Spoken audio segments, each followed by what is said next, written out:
Welcome to Paranormal Champagne. I'm your host, Kirsten Langston. If you like what you're hearing, don't forget to like and subscribe and follow us along at our sister channel, Kirsten Langston Third Eye Champagne. You can get more content like this at thirdeyechampagne.com. Our first story comes from B.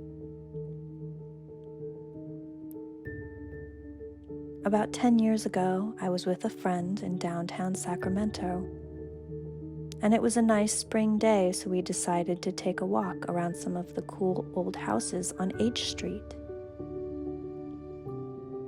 My friend is a self-described murderino and used to work at a bookstore, so she read a lot about crime. She also legit talks to dead people, even when she doesn't want to. So when we passed one particularly nice house, she said it was a rather famous house that people say is haunted. I asked her, since she's the one who talks to dead people, if she got any vibes from the house. She said, "I want to know what you get from it before I say anything." The house was super calm, no cars driving around. I think it was a quiet Sunday afternoon. I peered around the property because I didn't want to disturb anyone if there were people living there, and I didn't want anyone running out and yelling at us. There was no one around, no cars in the driveway and no light on in the house that we could see. We walked from the front of the house to the side street, and I kept being drawn to what looked like a basement window. Most of the houses of this era had basements. I told Kelly, something really bad happened in that basement. I don't know what, but it feels really dark. She replied that yes, she had read that something very bad happened in the basement. The house, she said, used to be owned by a doctor who killed his family, right down to the pets. Subsequent owners reported seeing apparitions and hearing noises. The property had a wrought iron fence all the way around it, and I wanted to get the best look at the window I could. So I put my hand on the fence and leaned forward. It's an extremely solid fence, and I checked before I touched it to make sure there were no wires. I didn't want to get electrocuted. Within a second or two, the fence started to vibrate, and then, I don't know how to describe this, but it violently pushed me backwards, effectively removing my hand from the fence. At the same time, a cat, a real cat, appeared out of seemingly nowhere, right where we were standing, and pushed their way through the fence. Startled, I explained to my friend what I felt and why I backed away from the fence.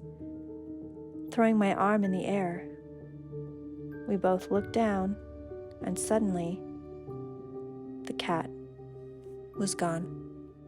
This story was in reference to the Martinez murder house in Sacramento. Links are below if you want to investigate further. Our next story comes to us from viewer L. I have a story that still haunts me today. This happened in 2005. I moved in with my boyfriend.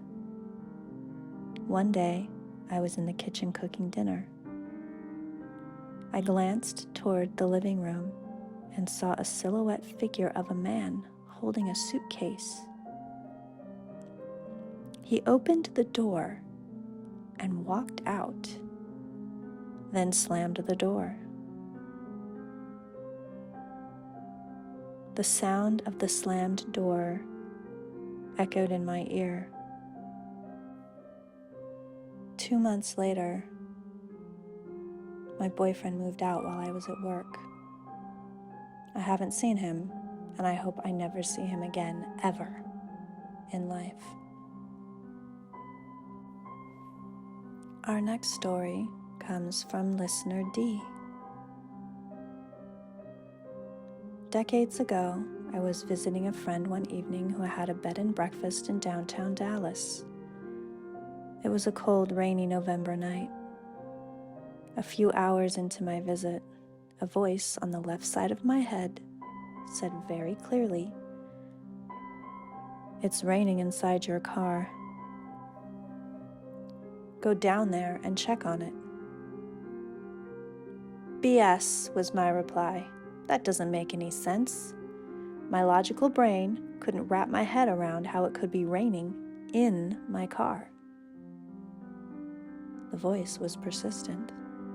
It came back a third time, this time yelling, "It's raining inside your car. Go down there." Fine. What the heck? So I went down to the parking lot, and there was my little car with a smashed window, and it was indeed raining inside my car. My first thought was, my intuition was trying to tell me, and I wasn't listening because it wasn't logical. My second thought was, someone broke into my car. Then I went into gratitude. Well, at least they didn't steal my car and I can drive it home, and I have insurance that will cover the window replacement and the few things that were stolen. What's weird to me is this was the only time I heard a voice inside my head. My intuition is usually through knowing, not hearing, but the voice knew I needed to get my attention. It was pretty insistent that I take care of my car. Our next story comes from viewer Jay. You're probably going to find this hard to believe, but I swear it's true. I used to get so bored back in high school, in the last class of the day. I would daydream, look out the window. One day I thought, wouldn't it be great if I could speed up time? I just want to get out of this class. I began to stare insistently at the clock over the teacher's head. I stared and stared. And then it almost seemed like I lost consciousness for just a minute. But the next thing I knew, the bell was ringing and the class was over. But I know I didn't sit in a full class. I couldn't have. The next day, I decided to try it again. I sat in the class, and after about 10 minutes, I stared at the clock, continued to stare at the clock, thinking about how badly I wanted to speed up time for the bell to ring to get out of class. Once again, the clock seemed to speed up. The bell rang, and we all left class. Some of my friends started commenting about how the class didn't seem that long the last 2 times. And I thought, it's not just me. There's something else going on here. I excitedly told my friends I thought maybe I was speeding up time, or at least making the bells ring early. My friends scoffed and said, if that's the case, do it again tomorrow. So the next day I went to class, started focusing on the clock, and within minutes the bell was ringing. I looked at my friends and their mouths were hanging open, and I knew then it wasn't just me. They had experienced it too. Time wasn't moving like it normally did, and somehow I was making it move faster. You would think I'd keep doing it day after day in order to speed up the class, but I actually lost interest after a day or so. And yet every once in a while, my friends would come up to me and say, "Oh, can't you speed up the class today? We really want to get out of here early." And I would do it, and it would work.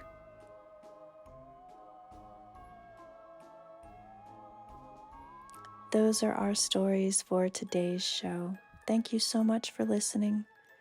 Don't forget to like and subscribe. Hop on over to our sister channel, Kirsten Langston Third Eye Champagne.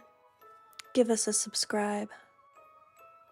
And if you want more content like this, you can find it at thirdeyechampagne.com.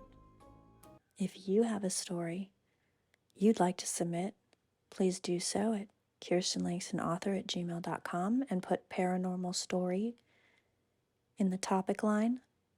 We're taking everything: near-death experiences, ghost stories, aliens, strange dreams, prophetic dreams. If it's weird, we want it.